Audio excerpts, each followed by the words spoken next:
The Haunting at Outlook. In Kingston, a place called Outlook, a young woman named Tracy lived with her sister and niece in an apartment that felt anything but normal. From the very first night, she sensed something was wrong, especially in the back room.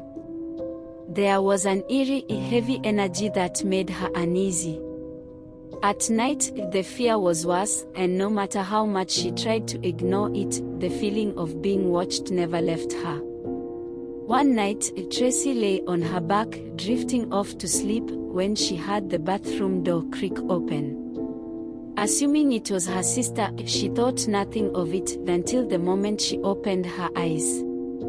A sudden, invisible force pinned her to the bed.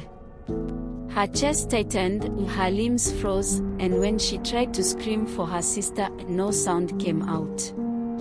She was completely paralyzed. Morning came, and she told her sister about the terrifying experience.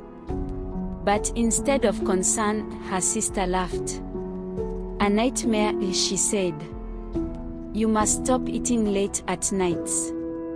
A week later, Tracy went to bed again, hoping it was all in her head. But that night, the experience was far worse.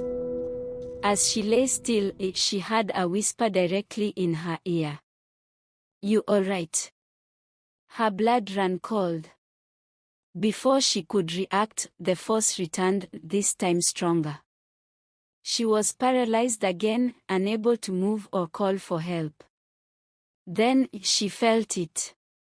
A hand clamping over her nose, cutting off her breath. It was trying to suffocate her.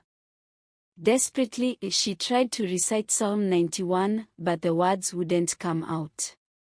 She struggled, fighting against the invisible grip, until, finally, the pressure lifted. Gasping for air, she lay there, shaken. That was the moment she knew this was not just a nightmare.